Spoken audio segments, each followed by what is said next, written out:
You know what that song means? It's time for another episode of the one-on-one interview series right here on the 868 and Beyond podcast. Now this week, I had the wonderful opportunity to sit down with Mr. Roger Moore as we discuss financial literacy and how to gain financial independence through concise and precise financial education. We also speak about Roger's goal to eliminate poverty in Trinidad and Tobago by the year 2030. Yep, you heard me right, 2030. So let's sit back, relax, enjoy, and listen to Mr. Roger Moore on CashFlow Club and the elimination of poverty by the year 2030.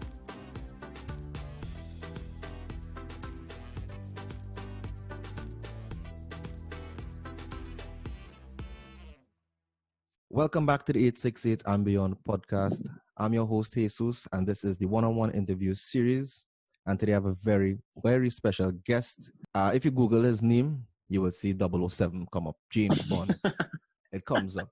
But if you put in Remax or Trinidad or CashFlow Club or even Rich Dad Poor Dad, you will find serial entrepreneur, serial franchisor, health and fitness advocate, and national athlete, Mr. Roger Moore. Thank you for that, Mr. Roger Moore. Thank you for having me, Jesus. So Jesus, you have quite a name, Jesus Gilchrist. Yeah, it's Irish. The Gilchrist is Irish, and well, the Jesus as well. Jesus. Nice. Do people actually call it Jesus? Actually, yeah, a lot of people do. And funny enough, the ID card I had before didn't have the accent over the E, so technically the name was Jesus for a very long time. Oh, wow. Yeah. Very good. So Roger, anybody ever asked you about when I Google any but to see James Bond come up and thing? Well, every single day. Every single day. So my dad is actually Roger Moore Senior. Mm-hmm. He's the first, yeah. Mm-hmm. So he had a name first and everything, and then the Roger Moore actor got very popular in the 60s and 70s, and he was James Bond in the 80s. Mm-hmm. So, when I was born, it was just the coolest thing to call me Roger. So, I'm thankful he did, because it does get me into places. It does allow me to get attention very quickly, allows me to break the ice with clients. So it is the greatest blessing I've ever received. Oh, okay, it's your greatest icebreaker. Like, who is this James Bond coming in here? Or yeah. Well, kind of like Jesus. Yeah, for real. I get the same thing. You just go to church, like that's for another time. So, national athlete, right? I mean, before we get into cash flow, national athlete. I mean, badminton, 2 times men's mixed and men's doubles. How the sport of badminton came so for you to be wanting to go down that road of badminton? Well, my mom actually introduced me to the sport at age 5. She went to England to study ACCA accounting, and she picked up the sport up there, and she got really good at it. And when she came back to Trinidad, she introduced me and my sister to it, and we used to play out in the street. And at 5 years old, I started playing with my sister. My sister was 8 years older than me, so she was a lot bigger and taller.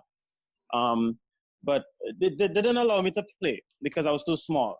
But eventually, after a couple of days and weeks of crying and complaining about not getting to play, they felt sorry for me and they allowed me the racket. And, I haven't turned back since. The minute I got that racket and started hitting, the way I was hitting that shuttle, they were totally mesmerized. They were like, what the hell? So that's when it started. And I continued playing from then. And I entered Presentation College. They had a badminton program. They're one of the only schools, schools like that in San Fernando that had a badminton program. So I joined. I got into Presentation College, and then I joined their badminton program from the second day of first form in Presentation College. And in Form 1, I started winning tournaments. Like it was very fast. You didn't waste time at all. Yeah, one time. Waste time at all. So 2 times men's and mixed champion in Trinidad and Tobago. And I saw in researching you, Roger Moore, I came across this Olympic, the dream to represent the country Olympic wise. Now, how is it looking right now? Um, it just depends on how. The first step is really international tournaments, and then in all local sports have the same challenge: lack of funding. So I think that's kind of what made me an entrepreneur, because I was one thing people don't know is that I was on several different sporting boards. I was on the Triathlon Association. I was on the Badminton Association twice. Even though I'm not part of the Badminton Association, I still help them from time to time, especially when they're going through difficult time periods and that kind of thing, But being an entrepreneur, my real estate company actually sponsored the top badminton club in the country. And I'm trying to position myself right now in business to be able to afford to send some talented young players to international tournaments, me included. What team is that the team they sponsor? What's the name of that team? That's Shuttleforce Badminton Club. Yeah. They have the same club with you? Yes. Yeah. They have all the top players, all the top guys, all the top girls. Well, the vast majority of top players are there. They have a very talented coach there, Doan Renales. And Wendell is an old stalwart of badminton from day one here in Trinidad. And they run the club very well. I must admit, it's a very big, vibrant club, and they train very hard. And they have a lot of young players with extreme amounts of talent. And some of them are about 15 right now. So I'm trying to grow with them so that I could get them to play international tournaments. And at the same time, myself, I maintain training and I want to perform. I always say 2021 is my year. I'm going to win nationals again. But I'm aiming for singles this time, not just doubles or mixed doubles. You'll make a clean sweep of everything then. Hopefully. At 39 you are, right? 39, yeah, right. Which is ridiculous. But that's like James Bond. James Bond now. LeBron James level of fitness. But how do you maintain at this age to be competitive in badminton? How do you maintain your body health-wise and fitness-wise? Well, I have to. Well, this is where me as a scientist come in. You have to. There are so many things in science that allow us older athletes to last longer in sports, and one thing is stem cells. But I do train very hard. I do a lot of fitness training. I have a spin bike in my room, for crying out loud. I do a lot of speed and agility training. I do calisthenics. We just recently opened a calisthenics gym at the office, so the real estate agents could use it. So I have that going on. So I train basically every day, most times twice a day. I take a product called Elimination, which is a nourishment for your stem cells. So I've been taking that product, and a lot of my injuries have healed over the years. My eyesight has improved. I no longer wear glasses. I look a lot younger. I have a lot more energy. So that's one of my chief prizes or biohacks, as I like to call them sometimes. Of it. So now everybody knows really sports are good for fitness and the health of your person. So now how does sports now? Everybody know you as Roger Moore, the businessman. How does sports play a vital role in being the businessman, Roger Moore? How does that help with it? It maintains your competitive edge. So sports gives you a lot of discipline, and it maintains a slight level of aggression where it comes in handy in business. Now, I'm a very passive person. People think I'm passive, but I'm actually very aggressive in business. And, I don't have much competition, and that kind of sucks because I would do well if I had a lot of competition in business. But I make sure that if I do have competitors, that I would be dominant in my field. And the real estate industry, I don't consider it a competitive industry in that real estate companies actually have to work together. So your competitor is not really your competitor because your agents are so intertwined that you can't consider the next large real estate brokerage to be a competitor where you compete against them. Well, sort of in terms of sales, but we work together so much that they're like family. So I can't consider that to be a competitive environment. So I really don't have much competition in almost every field that I'm in. And that kind of sucks right now. So But thinking they lose the edge or something. You're losing the yeah, edge as much. I'm very careful not to lose my edge. I'm very, very careful. But hopefully in the future, I'll get into a business where it's a very competitive industry, and I'm forced to compete and, battle with the big boys, if you know what I mean. But right now, CashFlow Club has no competition. Sales Training Academy has no competition. Mad Science has no competition. And Remax, well, because we work so well with other real estate companies, we don't consider them as competition. So that's what I was thinking also. We get the Roger Moore, the person, how he maintains his edge now. So CashFlow Club and Remax now. Which one is it that one helped one come together, or it is like they came together organically? Everything started with CashFlow Club. CashFlow Club is the ultimate. I started CashFlow Club back in university when I started Roytech. This is 2003. I had a major culture shock at Roytech. They had a degree program from the University of New Brunswick, a Canadian university. And when I signed into Roytech, remember, I'm from South Trinidad. Most of us down in the energy sector, middle class, upper middle class, right? I've never really been exposed to ultra wealthy people. So when I entered Roytech and you had kids coming to school in Mercedes-Benz and that kind of thing, that was like, whoa, what the hell is this? It just changed the whole perspective of everything.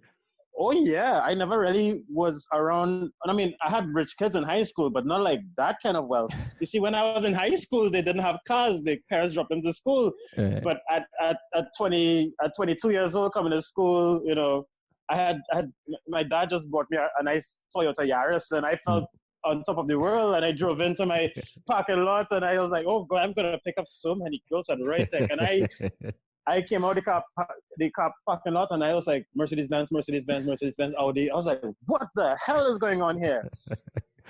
Those cars were driven by students. Not even the lecturers, the students. The students, not even the lecturers.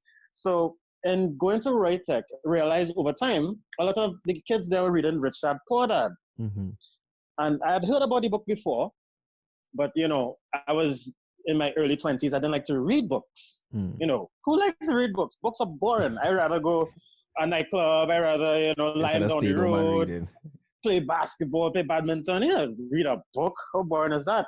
So I never read it. But when the rich kids were reading it, and, being in class with them, I realized they weren't very serious about the academic side of school. Whereas I was sitting down in the front seat of class because it's a business degree and I wanted to start my own business.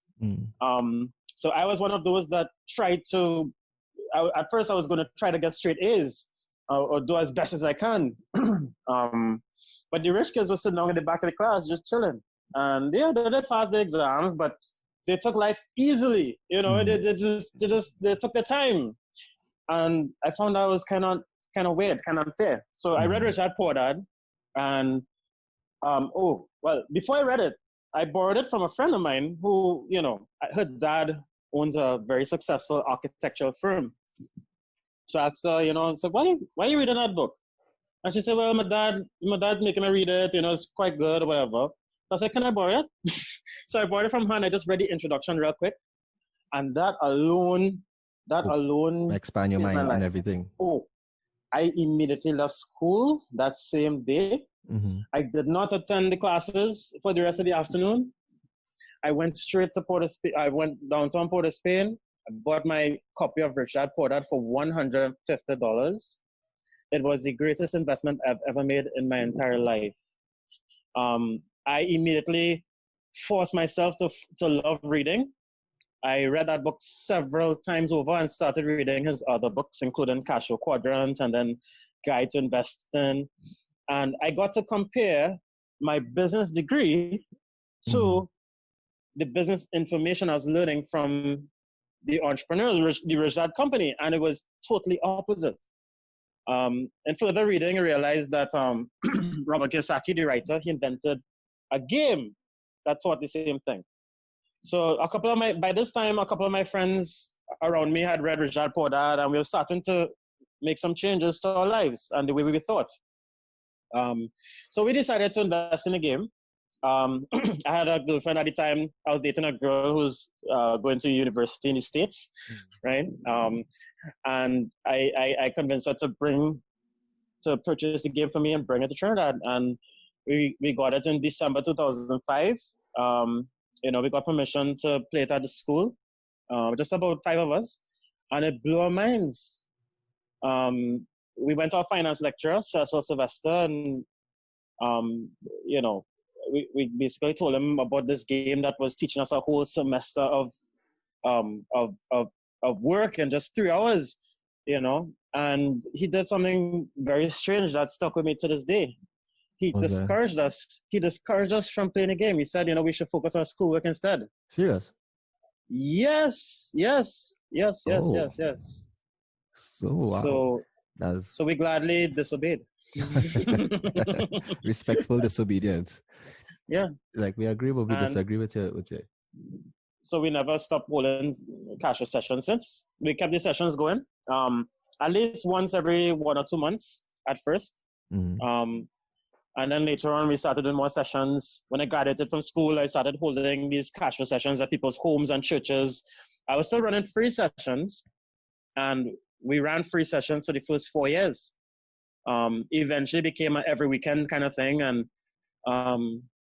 there was a point in time I was running free sessions on Thursdays, Fridays, Saturdays, and Sundays. Oh, that's every single week. We did that for what, almost 2 years. Oh, wow. The one thing about CashFlow Club, yes. You see, one thing about CashFlow Club is the numbers, and that's why so many people all over the world tune into what's happening here in this country, and they're getting very excited. We have people from Afghanistan following us, for crying out loud. From the same CashFlow Club, people around the world. Yeah, people tuning in from Facebook, mostly on my personal profile and the CashFlow Club groups.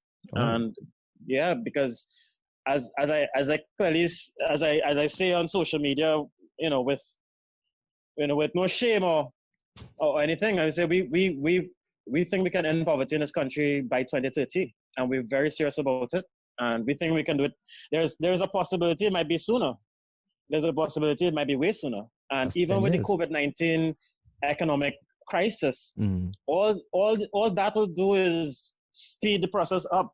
It'll just force more people to do cash flow faster than before. So, when restrictions lift, we are going to be training a lot of people for a long time to come. And how long? So since 2005, that's 15 years you've been doing this cash flow program. Yep, and I'm still young. Well, yeah. So we have a lot more to give. Exactly. So Trinidad and Tobago is not the first country. Well, it is the first country. It wouldn't be the last. We're looking at Guyana. We're looking at Jamaica. We're looking at El Salvador. And we also, the grand prize for this region, Haiti. And we're hoping that other countries see what we're doing and just copy what we're doing. That's all. So why real estate though? Why is it that real estate is the focus? Well, that actually just happened over time. So, CashFlow Club, remember, we attract a lot of talent. We attract the most intelligent people throughout the entire country. That's a fact. All your top open-minded scientists, engineers, entrepreneurs, investors, they all do cash flow, right? So that's how we're able to grow so fast and innovate over time. So over time, we invested in the science education company called Mad Science. Right. Over time, I partnered with an entrepreneur from New York named John Ruman, and we started the Sales Training Academy, which is the next part of CashFlow Club, which is this is the sales training side of it. Mm-hmm. So CashFlow uses a fun and interactive approach to teach finance, investing, and business. Sales Training Academy uses the same approach for sales, and Mad Science uses the same fun and interactive approach for science and engineering. Okay. So they use the CashFlow Club as the basis for their business plan or operations as they go forward. Yes. So over time, some CashFlow Club members were saying that it's time for us to start investing in real estate. And I said, that's actually a good idea because so far we've been investing in businesses. It's time to invest in real estate. But everybody in CashFlow Club has an asset class that they focus on. Some people focus on business. Some people focus on real estate. Some people focus on paper assets like stocks and bonds and mutual funds and all that stuff, right? My particular focus is business, and I love franchises. You probably realize that by now, Yeah, right? Yeah. Pattern emerging.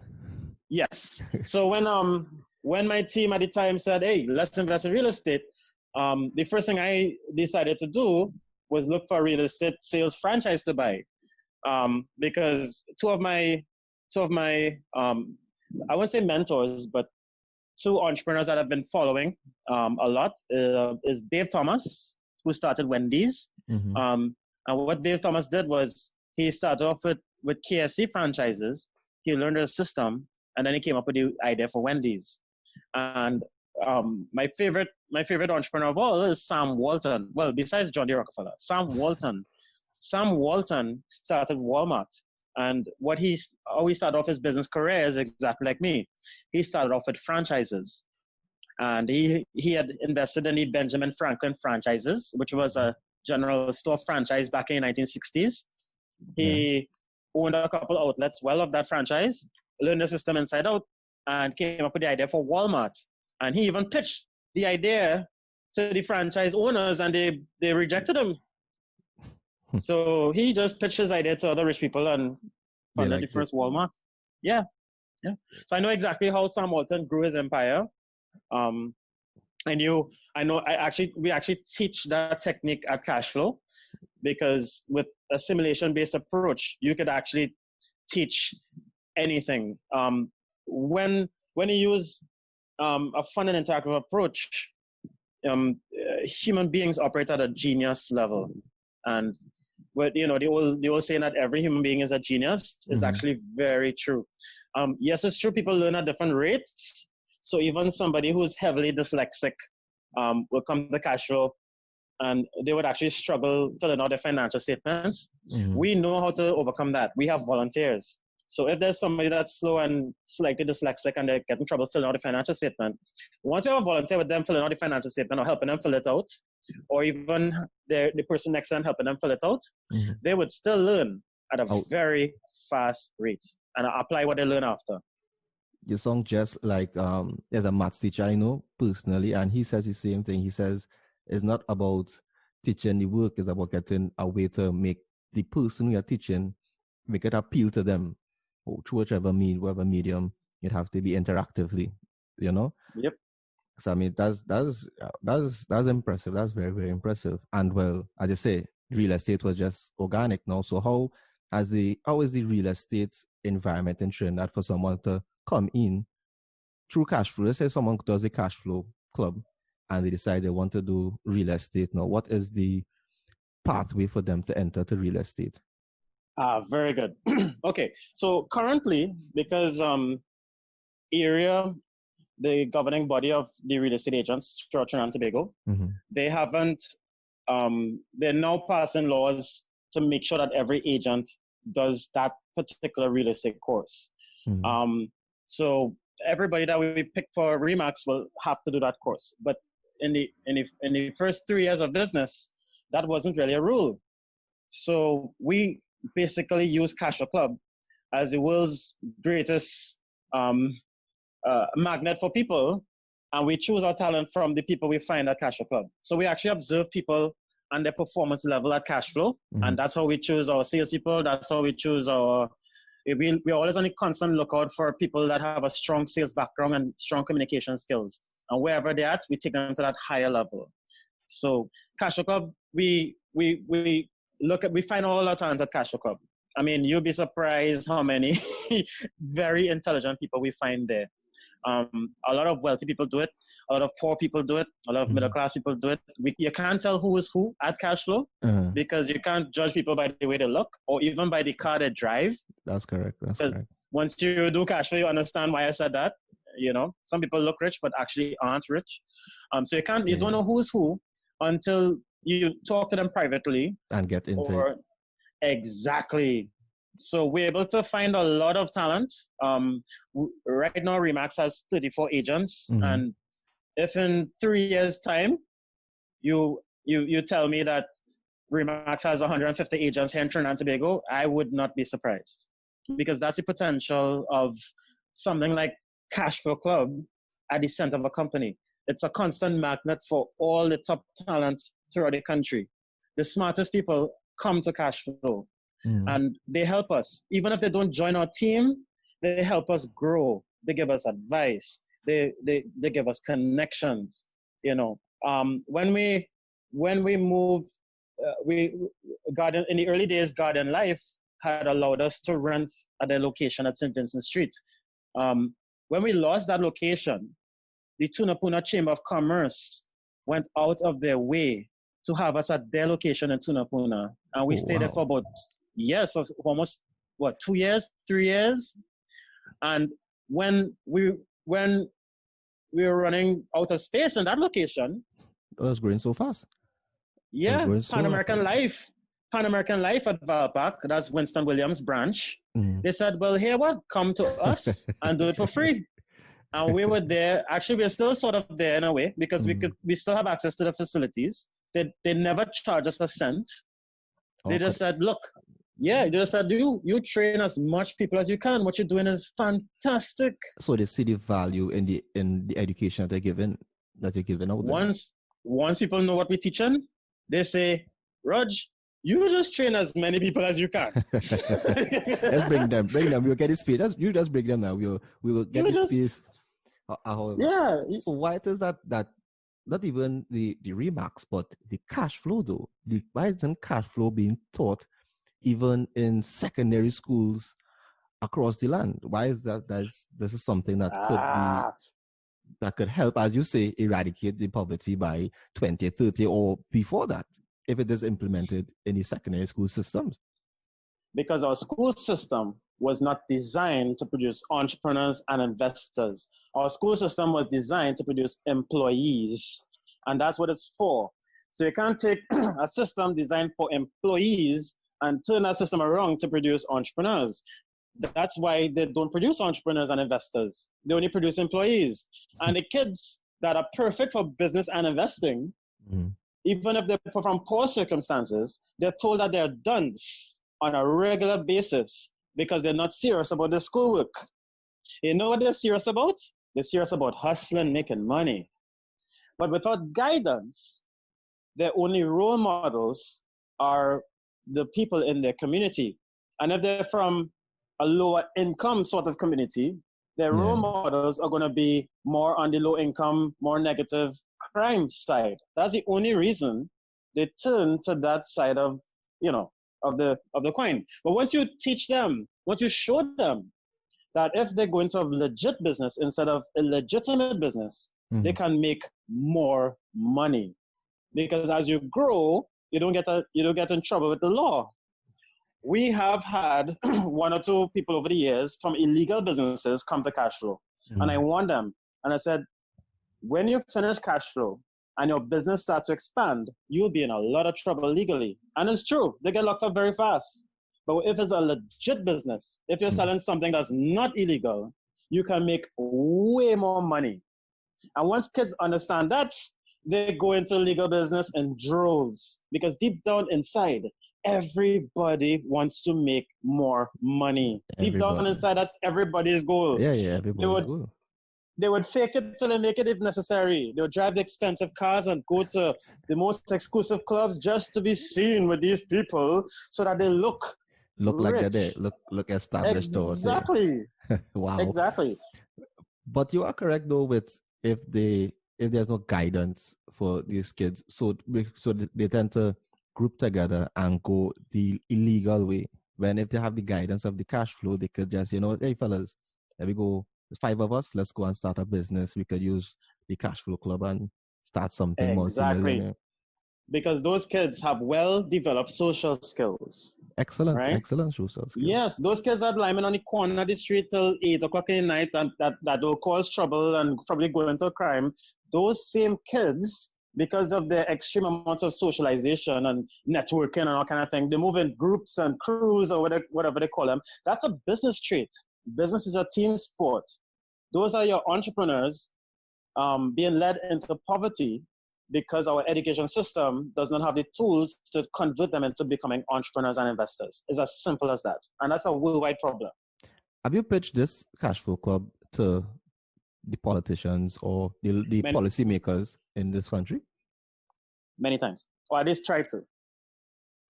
They, you see, they know of us. Well, most of them know of us by now because we're around quite a while. They were supposed to use us during the financial crisis. They came up with the National Financial Literacy Program.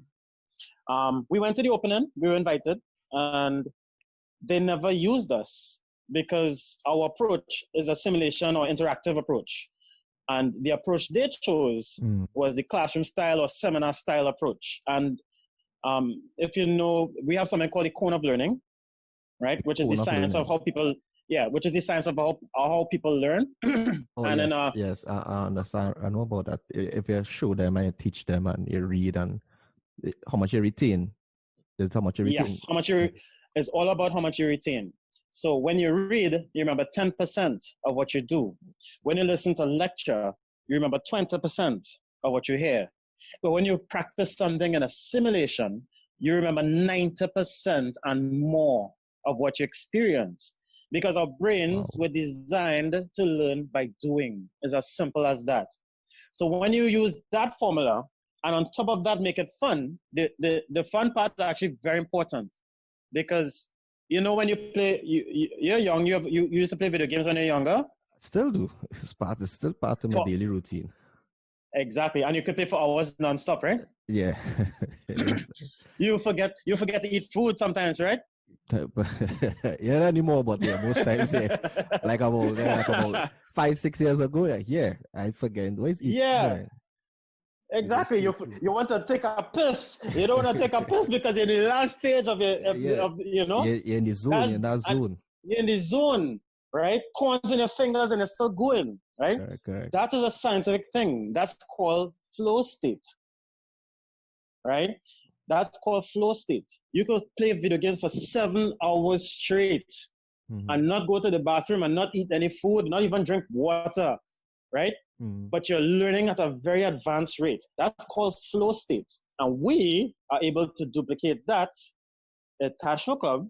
And we're able, while people are in flow state, able to teach them real estate investing, stock trading, entrepreneurship, raising capital, retirement planning, insurance, budgeting, accounting, financial literacy, mutual funds, everything possible in finance and investing and business. So is that everything under one roof thing kind of thing? Yes. And then graduates from CashFlow Club do sales training academy after, because the ability to sell is the number one skill in business. And then they go to sales training academy. Yes, any entrepreneur with ideas would not make any money if they do not know how to sell or come from a strong sales background.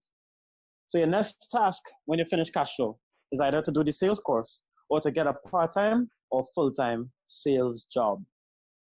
And sales equals income.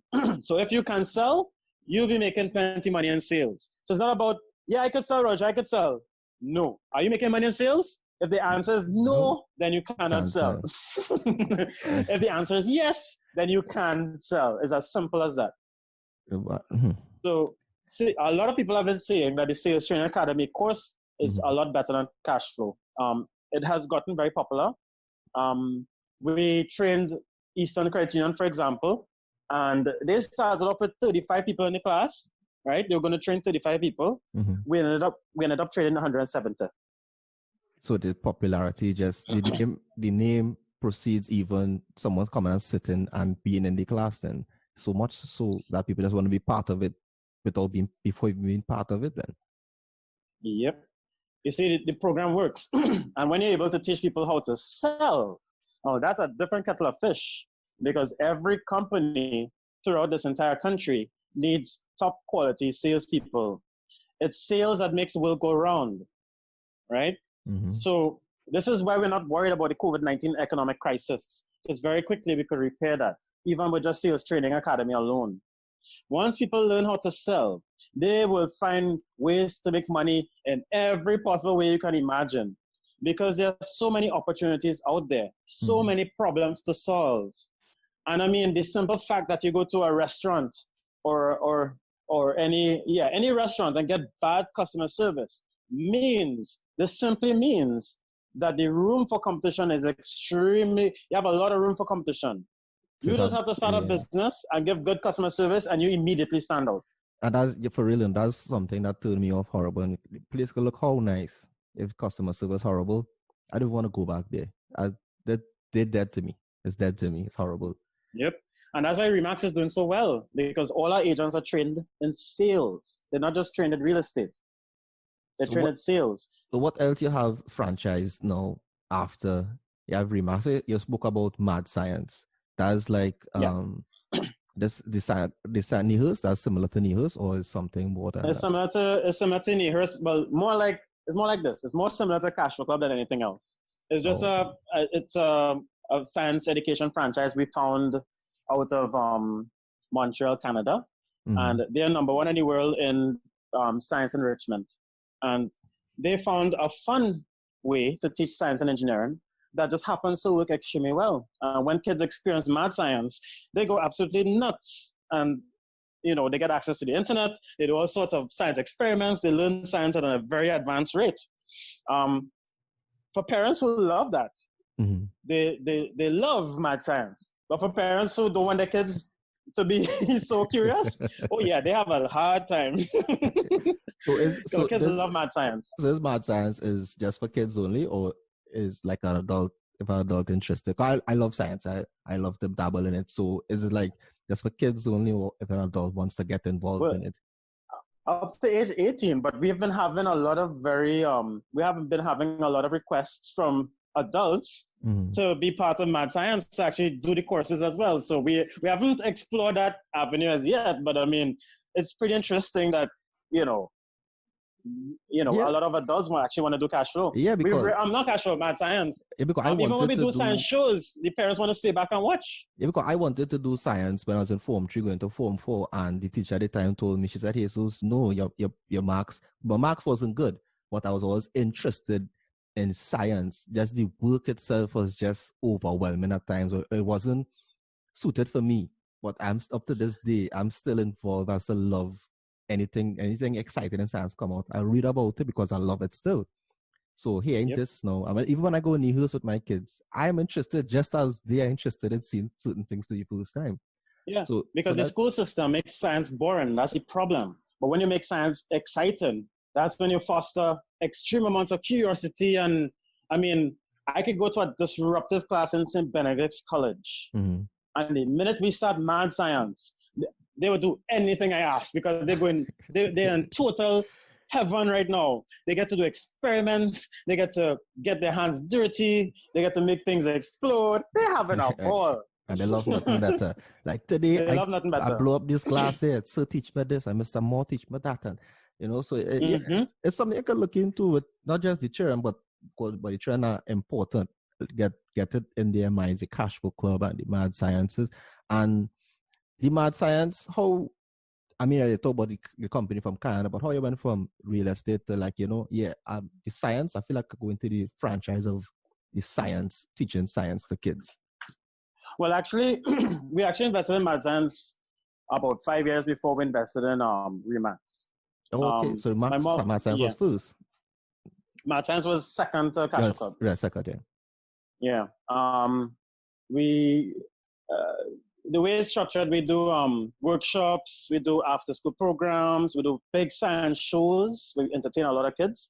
We do science-themed birthday parties. That's a big seller as well. But right now, we're part of BG's STEM education program. So we go all over the country and we teach science. Yeah, we teach science and engineering to kids all over. So we're part of that. Plus, we do our own thing. We now have a big office space in St. Augustine. So we're going to start doing Mad Science there as well, and let Remax sponsor it, and build a team. But right now, Mad Science has some challenges because we can't go to schools. But I'm going to keep it alive, and when school start back, probably expand the company and reach into other schools especially schools in the East that have very poor facilities. That's why we needed to get on building, because a lot of schools in the East they didn't have the facilities to do math science. Even something as simple as an air-conditioned room with flat tables, they didn't have that. So we invested in the upstairs part of our building in St. Augustine, and right before COVID-19, we just expanded CashFlow Club to the rooms upstairs where we could hold bigger classes. Because we starting to run out of time. We only have 10 more years. So you're ramping up production now. So we're ramping up, and it happened right before COVID-19. We were right before. So everybody's excited because waiting for we have never had our own space before, never ever. We always use other people's spaces, so we were limited by just doing one cash session a week at that particular space because it's free or it's discounted. But now, because we have our own big space, we can hold huge cash sessions 7 days a week and have the online thing, have online games going on, get people into sales, get people, the ones that want to specialize in real estate investing. A lot of them join Remax. That's what Remax is made up of. All those agents you see at Remax, they're all real estate investors in training. Oh, I see the signs often all over the place.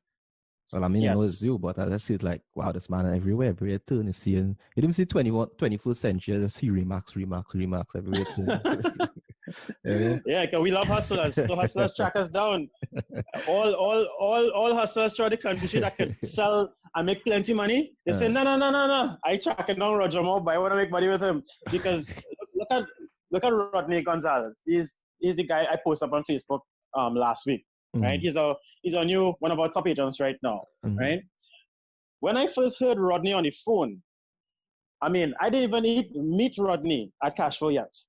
I heard him, the way he talked to me on the phone, and that was enough for me to say, Rodney, he's a hustler just like me. He's an entrepreneur out of Laventille. He has been in business since age 15.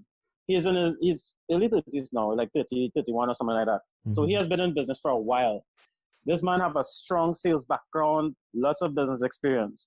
So just talking to him on the phone and just hearing, oh yeah, I wanted to hire him one time, but of course I let him do CashFlow first. I observe him at CashFlow.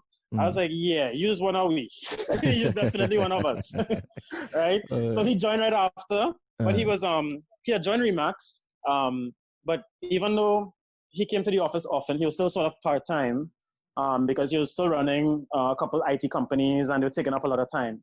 So his real estate performance was, a little low, but that's okay. He paid his bills and he made his sale here and there. And eventually he said, okay, this IT company slowed me down too much. I'm going to shut this down and make some big money in real estate. And the minute he said that, my boy started to close deal after deal after deal after deal after deal. Oh, he just shoot up the charts. One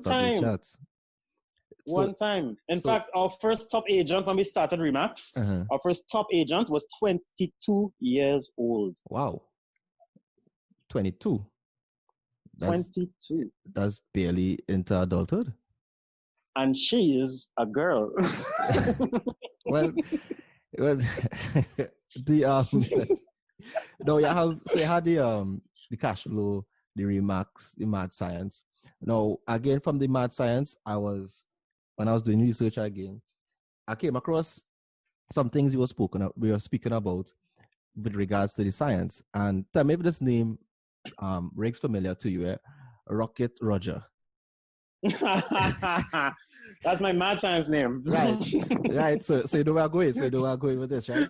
And you made mention to the Caribbean Space Program. Yes. Oh, yeah. Right. And when I was listening to what you're speaking here about, I was thinking similarly. Why it is that in Trinidad we never reached out to like Tesla to do launches from Trinidad? Because at the same situation we're speaking about closer to the equator, the same thing. And yep. Do you think that there exists a forum or a space for a space program in the Caribbean? Yes. yes, definitely yes. Especially space tourism. So why isn't it actively being pursued? Because remember, most of all, actually almost all our leaders in the Caribbean, the ones that making those decisions, they're from a different time. They're from a different era, right? Even though some of them listen to us now, the vast majority of them, they don't really listen to millennials. Millennials think differently. We're exposed to the internet. We have friends in Israel and Palestine and Afghanistan and Japan. We have no national borders in our mentality. We don't see national borders. We don't see race. We don't see all those things. We are different, right? So when millennials talk about, big ideas like a Caribbean space program, I don't expect our present politicians to say, good idea, let's do it. No. In 10 years' time, yeah, that's when you have that kind of discussion. So later on down in the 2020s, when we have younger blood in politics, that's when you probably start having that discussion on a national basis. And, but the whole point of attempting something like that is not just for the sake of science. Is actually to make money. It has to be profitable. And the most profitable thing right now is sending satellites into space. That's hugely profitable, especially when your space program has a nice, strong sales team getting more aerospace companies to satellites to space by Remax or by Roger. Nah, not me at all. But it's an industry. It'll be an industry. It won't be dominated by any one person or any one thing. It's an industry, and we are very well positioned to host an industry like that because of our location, because of the fact that we're English speaking, we have a strong economy, we are politically stable, we have a lot of very keen factors in our country that puts us in a very advantageous position, and not just for the Caribbean Space Program, but for everything. I mean, this country is very, very blessed. When people will ask me if I think I could end poverty in this country by 2030, I say, hell yeah, it's easy here. Other countries will be way more challenging than here. What's it's the biggest challenge though with the eradication of poverty in this country, you believe? In Trinidad? Yeah. In Trinidad, I don't think there's a challenge. That's the thing. I honestly don't think. The only reason it's taking longer here is because this is the first country, this is, our first time doing it, that's all.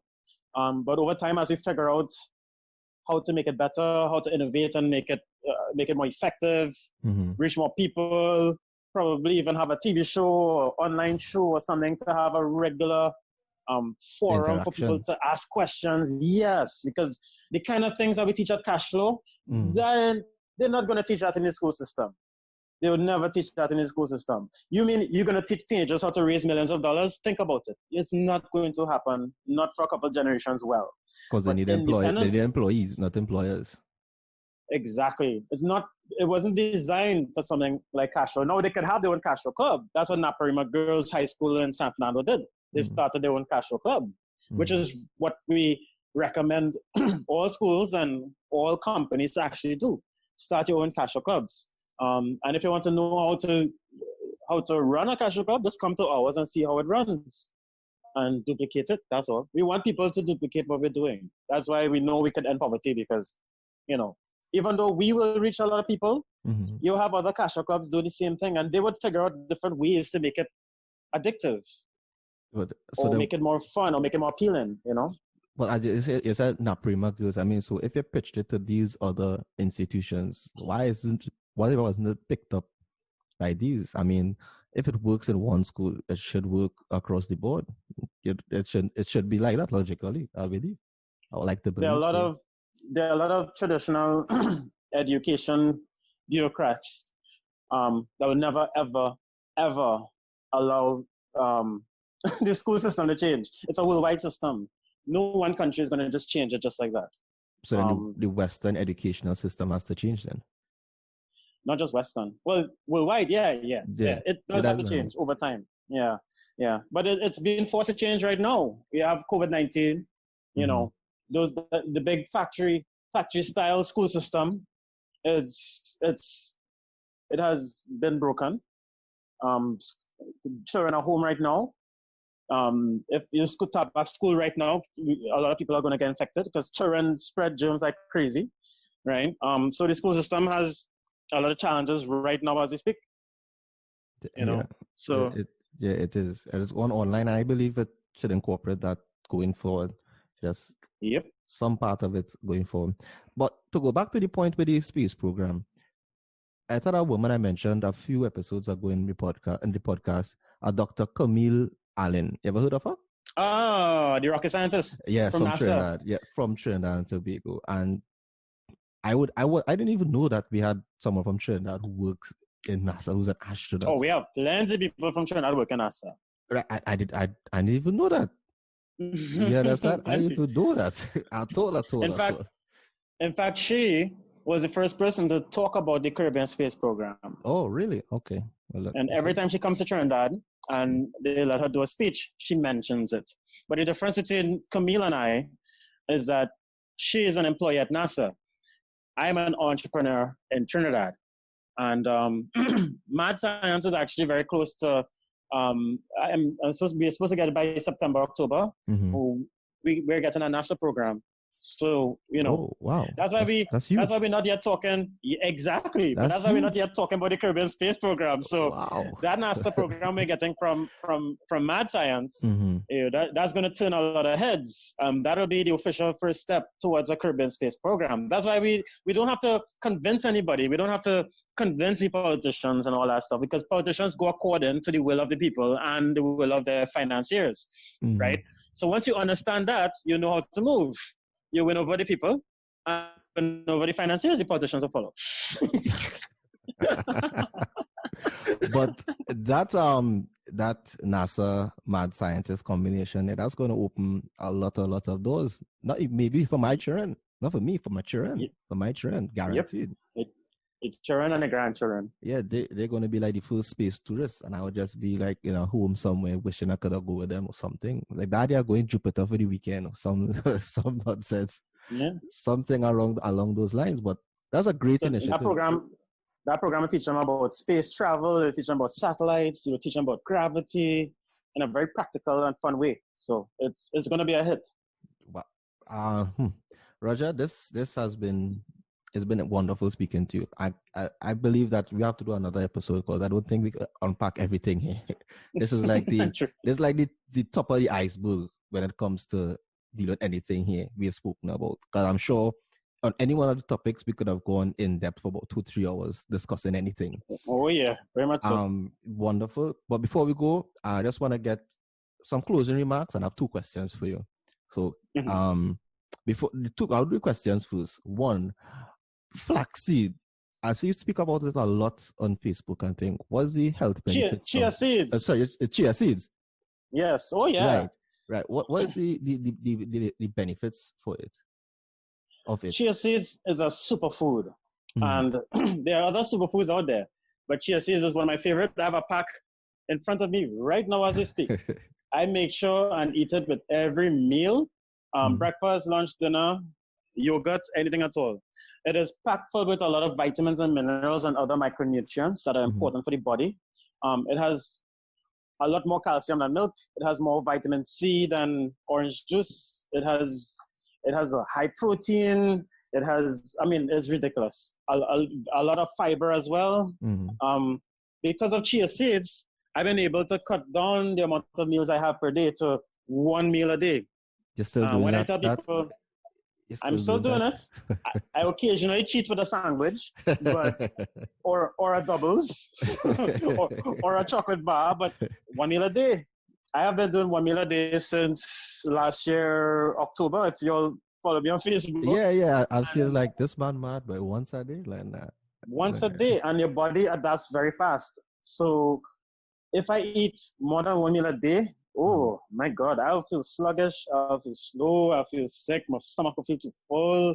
Oh gosh, and the bathroom, oh my gosh, I got 1 meal a day, I feel lighter, I feel younger, I feel healthier, my immune system is stronger, I have more mental clarity, I lost a lot of body fat, so I'm starting to get the 6-pack, I'm training harder now, I moved up my training from gym training to calisthenics, and calisthenics is extremely hard, but my body is a lot stronger now because I can train more. I don't know how many years I knocked off of my biology, but I don't look like a 39-year-old.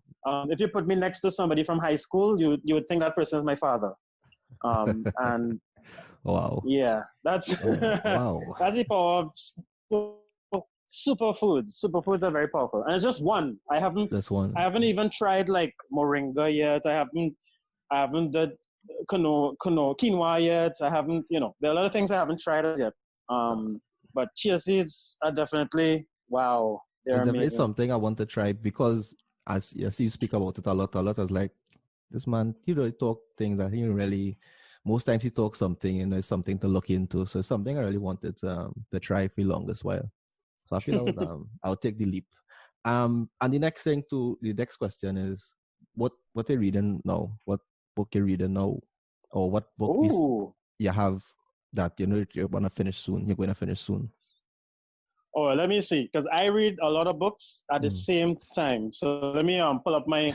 I have a lot of Audible books, and I have a lot of Kindle books as well. Oh, okay. So I'll just let you know what I'm reading on Audible here. Let me just check my library real quick. So I'm reading the book from Dr. Judy Markovits, called Plague. That's the scientist that is, the controversial scientist behind the movie Pandemic. Oh, that's her. Okay. Yeah. So the reason why I'm reading her books is, and I haven't watched the Pandemic movie as yet. I don't really care to, because what I'm after is the science. I'm not after the politics. Okay. Because as you know, Pandemic and all the conspiracy theories, all those are political. What I am after is the science. I want to know why things are the way they are. I want to know if something is suppressed. I want to know why they're suppressing it. If I look at a lot of independent scientists and independent scientific institutions worldwide, those are the ones I pay attention to when it comes to studying the coronavirus, because they have no political allegiances. Reason, yes, to say something, right? It's very basic science. So I just look at scientific papers from everywhere, as many as I can, to see the truth behind things, and also listen to people's testimonials and read books from virologists in the field, from epidemiologists in the field. I can't pronounce the word. I just have that word as well. Yeah, you see, it's not my industry. It's not my industry. But I realized that as an entrepreneur, constantly researching, I realized that in big government funded institutions, they're very, very slow. They're bureaucratic.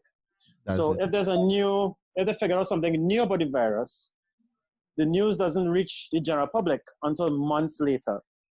So, for example, we've been talking about heat as a possible weakness of the virus since January. We've been talking about vitamin D being most likely cause of this outbreak. Most likely is a vitamin D deficiency. We've been talking that talk since the beginning of February. We figured out quite a lot of things because we have access to a lot of scientific studies all over. No, okay. Sorry, I just got my lunch. Yeah, we listen to scientists all over. So when doctors and scientists try to discourage me from learning something new or from reading a book written by someone, then bet your bottom dollar I'm going to read it. That's the curious nature in a lot of people. Oh, don't do this? No, why not to do it? I want to know why. But then self are going to do it. So I'm reading that. I'm reading a book called Samsung Way, about Samsung's story. I'm reading The Millionaire Real Estate Agent. I'm reading Convoluted Universe by Dolores Cannon. That's a parapsychology book. That's the next long story. I'm reading a book for athletes called Peak Performance by Steve Magnus. I'm also reading 10X by Grant Cardone. I have read that before, but I read over a lot of my books. I actually won that 10X book right now. That's like the hardest thing to get. I like hard copy. I like Audible books. I like the hard copy. Oh, you can check me at the office. We usually get them in the office. All right, cool. And last but not least, I'm reading The Real Book of Real Estate, Robert Kiyosaki. Oh, okay. That's a lot of information, man. A lot of information. And that's just Audible alone. So I'm about to go through Kindle because I have a whole bunch of other books as well. So I read a lot. I learn a lot. And in business, you have to get accustomed to learning fast. Yeah, on the go, on the fly. Constantly. And what closing remarks would you have for anyone, if you want to compress everything with cash flow and remarks? What remarks would you have for them? Okay. The remarks is some quick advice. If you want to make it in business and or you don't want to be poor, because that's a reality of the situation now, and it was before, but now more so now than ever before. My advice to you is read Richard Poddad. If you don't like to read books, then listen to Richard Poddad on YouTube for free, right? There are multitudes of ways to learn. Reading is just one of them. So if you don't like to read, listen to books instead and get accustomed listening to audio books, right? You can listen to them in a car. You can listen to them while you train. You can listen to them while you take a walk in the park. You can listen to them home while taking notes, or you can read, right? So get accustomed to learning fast, but please learn to sell. Read Richard Poddad and start selling something, anything, right? If you could do cash flow, please do cash flow. Track me down, I'm easy to find. If you don't want to do cash flow by me, do cash flow somewhere else. But just make sure you get that information into your brain. And that's pretty much it. All right. Thank you a lot, Roger. This has been a wonderful interview. I said we definitely will have you back for a part 2, maybe 10, some other multiple parts. Right? Thank you for all the information you've shared with us, from cash flow to the remarks to mad science to everything. It's been a wonderful time here with you, and I'm sure and I hope that you listeners follow your advice. I definitely would be in cash flow as soon as possible. As you all open back up, I'll be there. I may be first in line. Thank you, Jesus. Would be there. So all you, right? So listeners, remember, excellence is a habit. Make it yours. Be good. Be better. Be your best. And until we see each other again, and I definitely know we will see each other again, be safe.